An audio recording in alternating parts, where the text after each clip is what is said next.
What is going on, ladies and gentlemen of YouTube? My name is Vinny Vega, and today I got a Rush gameplay from Battlefield 1.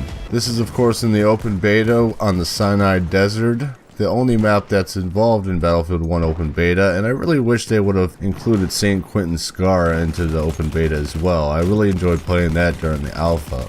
But we just got one map. I think they could have done both, but hey, it is what it is.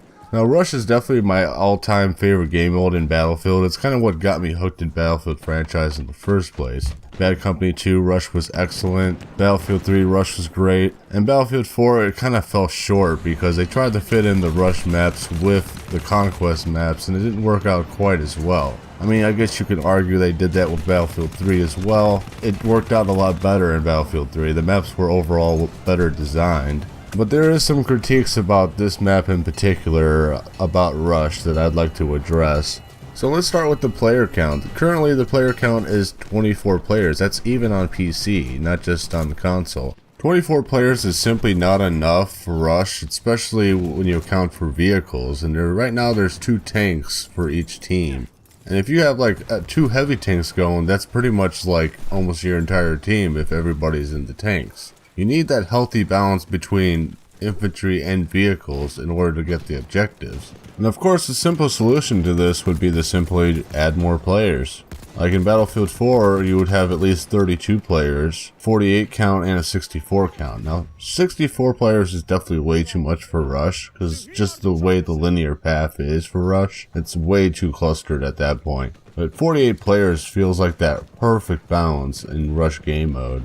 48 players gives you lots of action and overall a better experience. This map in particular, which from what I understand is the largest map in Battlefield history, with 24 players it feels like it's a little bit more barren. We probably won't see the bump up in players in the beta, but I'm sure by the final release of the game, DICE will consider doing this. After all, it is kind of like the bread and butter of Battlefield.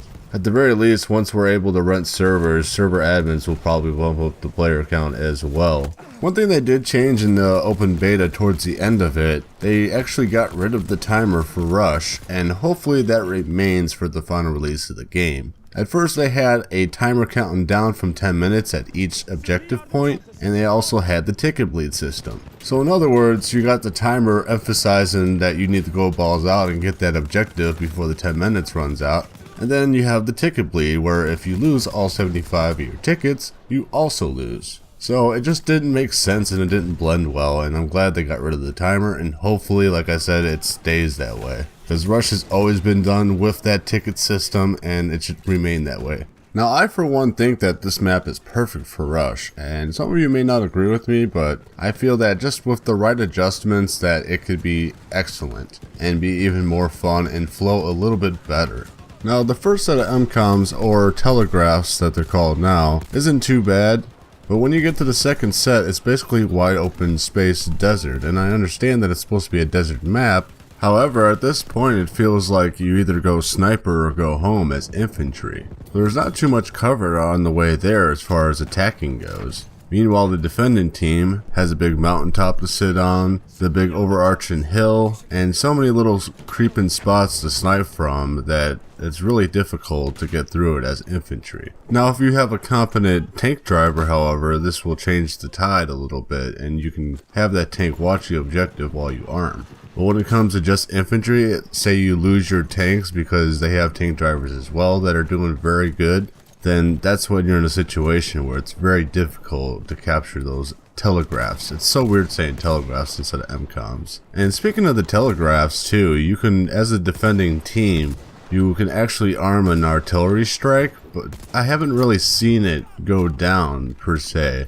Like, whenever I've used it, I didn't get any kills from it, and I've never been killed by it myself. So I'm not exactly sure what DICE planned on doing with that, if it was just to hold off a certain area of the map, or if it was just to, I don't know, it seems like it does nothing. I really feel that DICE should really work on what exactly it does, and maybe even make it an actual artillery strike. That way there's an actual incentive to using the telegraphs as a defending team. Because as of right now, you don't really see anything. You just hear an announcement saying that there's an artillery strike. Going back to the overall design of the map itself, This is something that Levelcat pointed out in his video. The first couple sets of telegraphs are by far the most difficult to capture, and then the last couple are by far the easiest, and it really should be flip-flopped like he suggested. When you get to the city, it's pretty much a done deal. You're gonna get that point basically if you've made it that far. If you make it past that second set, that usually guarantees victory, for the most part. And also on that second set, if they do want to keep the layout the way it is, they really should add more cover on the left side of the map. Even though it is supposed to be a desert map, maybe raise the dunes a little bit higher so snipers can't get you as easily, so you have a little bit of cover to go to, or even a trench along the left side. That way you can kind of creep your way to the telegraphs to arm them. I wouldn't say they have to revamp the map entirely, but like I said, slight adjustments will make it a much more enjoyable experience. That coupled with a higher player count will make it even better. Now, last thing I want to touch base on is the tanks. Now, I wouldn't go so far as to say they're OP, but at best I'd say I'm an average or decent tank driver, and I was going on 30 kill streaks with the tank easily, especially on Rush. Now, on Conquest it's a little bit of a different story. There's a little bit more variables involved. There's a lot more stuff to deal with tanks. But in Rush, you basically have 2 tanks on each side, and sometimes no tanks on the attacking team. And that makes it very difficult to deal with tanks, especially in the wide open areas. Now, DICE has already mentioned that they were going to nerf the light tank in particular, because that was a very ever-present force. That's what I primarily used during the beta as well, and that thing is very, very powerful. Especially the scatter shot, which is like the shotgun for the secondary, which is on the default tank. When you can one-shot someone from like 100, 150 meters away, I'd say that needs to be toned down a little bit. But if you tone down that a little bit, maybe tone down the armor a little bit, I think tanks will be a little bit easier to deal with. But also adding more players to the pool will also alleviate that issue. A higher player count means there's a less likely chance that a tank can dominate as much. It remains to be seen what exactly will happen with this map in particular and the other maps involved. We'll just have to see what happens when the final release of the game actually hits. For those of you who have played the open beta, let me know your thoughts on what you think of the game so far. And what kind of tweaks would you make on the Rush mode?